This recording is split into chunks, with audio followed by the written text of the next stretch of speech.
ಶ್ರೀ ಸುಬ್ರಹ್ಮಣ್ಯ ಮಠದ ಆಡಳಿತಕ್ಕೊಳಪಟ್ಟ ಅರಕಲಗೂಡು ತಾಲೂಕು ರಾಮನಾಥಪುರ ಪ್ರಸನ್ನ ಶ್ರೀ ಸುಬ್ರಹ್ಮಣ್ಯ ಸ್ವಾಮಿ ದೇವರ ಸನ್ನಿಧಾನದಲ್ಲಿ ನಿನ್ನೆ ಸರಳ ಷಷ್ಠಿ ಉತ್ಸವ ನಡೆಯಿತು.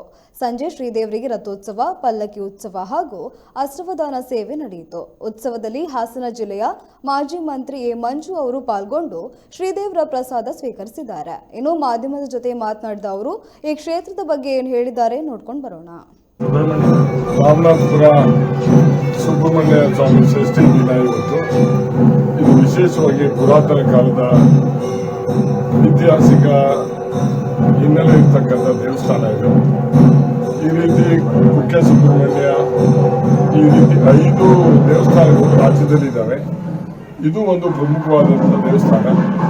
ಬಹುಶಃ ಈ ವರ್ಷ ಕೋವಿಡ್ ಇದರಿಂದ ಈ ಉತ್ತಮವಾಗಿ ರಥೋತ್ಸವವನ್ನು ಮಾಡೋದಕ್ಕೆ ಜಿಲ್ಲಾಡಳಿತ ಬಿಟ್ಕೊಡ್ಲಿಲ್ಲ. ಆದರೂ ಕೂಡ ಭಕ್ತಾದಿಗಳು ಅವರ ದೇವರ ದರ್ಶನ ಮಾಡಿ ಅವರ ಮನಸ್ಸನ್ನ ಒಂದು ದೇವರ ಮುಂದೆ ಪ್ರಾರ್ಥನೆ ಮಾಡಿ ಹೋಗಿದ್ದಾರೆ. ಬಹುಶಃ ಇದು ಯಾವ ಕಾಲದ್ದು ಅನ್ನೋದಕ್ಕಿಂತ ಈ ಊರಿಗೆ ಈ ರಥೋತ್ಸವದ ದಿನ, ಷಷ್ಠಿ ಜಾತ್ರೆ ದಿನ ಹೊಸದಾಗಿ ಮದುವೆ ಆದಂಥ ಇಡೀ ಈ ಭಾಗದ ಜನರು ತಿಳ್ಕೊಂಡು ಬಾಳೆಹಣ್ಣು ಜವನ ಎಸತಕ್ಕಂಥ ಒಂದು ಸಂಪ್ರದಾಯ ಇದೆ. ಆ ಸಂಪ್ರದಾಯ ಈ ಸಲ ತಪ್ಪೋಗಿದೆ. ಏನೋ ಒಂದು ಕಡೆ ಅದಾಗಿದೆ, ಅವರ ಸಂಸಾರ ಚೆನ್ನಾಗಿರ್ತದೆ, ಮಕ್ಕಳಾಗ್ತವೆ ಅಂತ ಹೇಳಿ ನಂಬಿಕೆ ಇದೆ. ಇಲ್ಲಿ ಹಲವಾರು ಈ ದೇವಸ್ಥಾನ ಮುಜಾಯಿ ದೇವಸ್ಥಾನ ಆಗಿತ್ತು.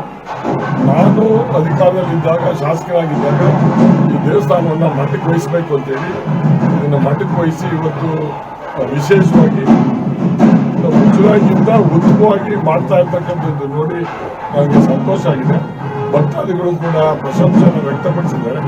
ಬಹುಶಃ ಈ ದೇವಸ್ಥಾನ ಬಡವರು ಕುಕ್ಕೆಗೆ ಹೋಗೋಕ್ಕಾಗಲ್ಲ ಅಂತ ಇರ್ತಕ್ಕಂಥದ್ದು ರಾಮನಾಥಪುರದಲ್ಲಿ ಬಂದು ಅಲ್ಲಿ ಸಿಗ್ತಕ್ಕಂಥ ಏನೇನು ಸೌಲಭ್ಯ ಪೂಜೆ ಪುರಸ್ಕಾರಗಳಿದೆ, ಆ ದೇವಸ್ಥಾನ ಪೂಜೆ ಪುರಸ್ಕಾರಗಳನ್ನ ನಮ್ಮ ರಾಮನಾಥಪುರ ಸುಬ್ರಹ್ಮಣ್ಯ ಸ್ವಾಮಿ ದೇವಸ್ಥಾನದಲ್ಲಿ ಆಗ್ತಾ ಇರ್ತಕ್ಕಂಥದ್ದು ಇಡೀ ಬೆಂಗಳೂರು, ಇಡೀ ಕರ್ನಾಟಕದ ಭಾಗಗಳಿಂದ ಬಂದು ಇಲ್ಲಿ ವಿಶೇಷ ಪೂಜೆಗಳನ್ನು ಮಾಡಿಸ್ಕೊಂಡು ಹೋಗ್ತಾರೆ.